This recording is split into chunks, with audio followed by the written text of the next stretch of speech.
Hello everyone, and welcome to Axiad's last webinar of the year. Thank you for joining us. My name is Jessica Pham, and I will be moderating today's topic, how the Peel Regional Police found the right authentication solution for them. A quick reminder that, as always, today's session is being recorded and will be made available for replay at any time on Bright Talk. Our format today is a little different than usual, as we'll be giving our audience the opportunity to hear from an organization that, like most of you out there, face challenges and requirements for strong authentication, but maybe unlike some of you have come out on the other side with, I'm sorry, let's start that over. Have come out on the other side of the search for a solution. So today we'll be interviewing the Peel Police in hopes that they'll be able to share their journey, and you'll all be able to walk away from today's webinar with some useful nuggets of wisdom. Towards the end of today's webinar, we will be hosting a Q&A. So if you have any questions throughout the talk, please submit them through the questions icon to your right. We will do our best to answer every question, but if we aren't able to get to yours, rest assured that we will be reaching out via email. Also, if you experience any technical difficulties throughout the webinar, you can click the support icon in the lower right corner of your screen. Now that that is all out of the way, it's time to introduce our speakers. First, we have Joe Garber, Axiad's own CMO. Joe has over 20 years of experience in security, privacy, and compliance software. Joining him from Peel Regional Police are Tony Ventura, Director of Information Technology Services, and Marco Novielli, Supervisor of Systems and Information Security. Tony is currently leading the digitization and transformation of Peel Regional Police's IT infrastructure, and Marco has over 21 years of IT experience within policing. And with that, I'll pass it off to you, Joe. That's great. Thank you very much. Tony, Marco, nice to talk to you again. Thanks again for joining us on this, for this conversation. Thanks. Nice to be here. That's great. So Tony, before we get started, can you give us a little overview of the Peel Regional Police? Sure. Peel Regional Police is the third largest municipal police service in Canada. We police the jurisdictions just to the west of the city of Toronto, which most people will know. If you've ever flown into Toronto, you actually fly into region of Peel. That's where the airport is. We are about 21 or 2,200 uniformed police officers with about 900 civilian support staff. As mentioned, we police a region, so that's two cities, City of Mississauga and City of Brampton. And we are responsible for policing activities at the Pearson International Airport, which sees in non-COVID times about 50 million passengers per year, and it's one of the busiest airports in North America. We're spread out geographically across a number of large type facilities, about 6 large facilities, with a bunch of smaller kiosk-y type locations to better serve our community.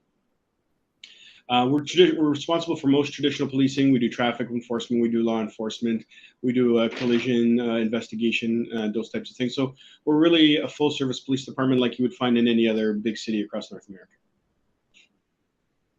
Excellent. Well, you've got your hands full there, clearly, and a lot of work to do. So, kind of with that as a transition, Marco, can you talk a little bit about, what started your journey to search for a new authentication solution, and kind of more specific, I have a couple of follow-on questions. One, what were you using to authenticate users and devices at the time? And then I'll ask a couple other questions that follow on to that in a second.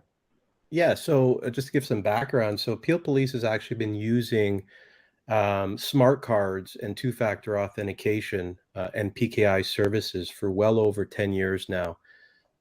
We first implemented it, two-factor authentication to desktops as to meet a requirement from our federal law enforcement partner, the RCMP. And outside of that, it was also seen for Peel Police as a way to really secure, move past just passwords in terms of security, make it more resistant to phishing and things like that. And that was getting a bit rampant at the time. So yeah, we've had it in place for a while. About 5 to 6 years ago, we did an overhaul of our on-prem PKI. So we used Microsoft PKI and e-token smart cards at the time.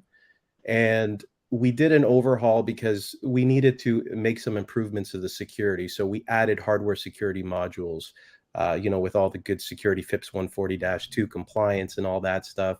We actually rebuilt a new PKI and migrated all of our services from the legacy to the new.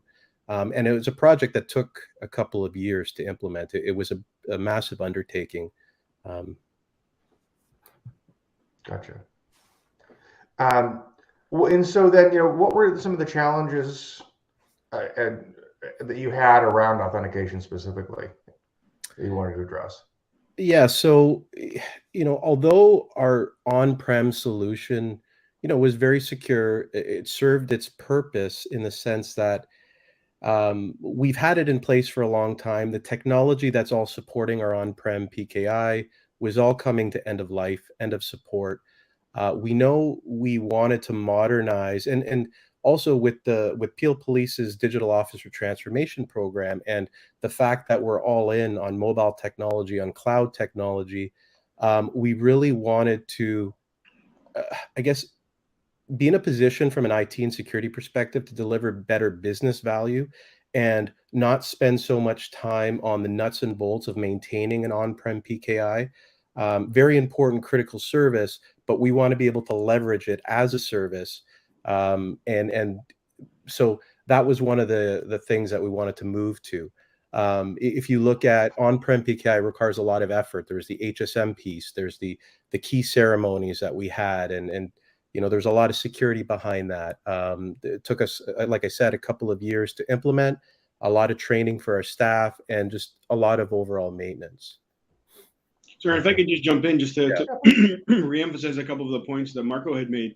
So 10 years ago when we did it on-prem, we did it for, at that time, weren't really a cloud-focused world. And certainly having your own PKI on-prem and not having public certificates really drives your authentication decisions, where you have to really send traffic back to your data center. In the cloud world, that doesn't make sense anymore. So that was certainly one of our considerations.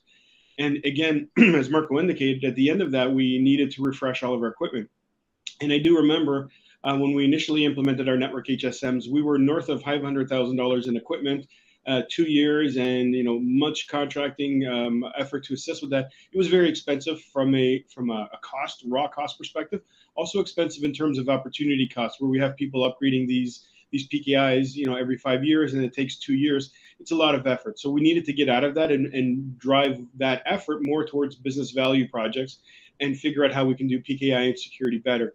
So like from where I stand at the management perspective, it's really about being able to do more, and I won't say with less, with the same, but do it more and do it better, and also able to enable things that we wouldn't able to do with an on-prem PKI, like authenticate to external services using certificates.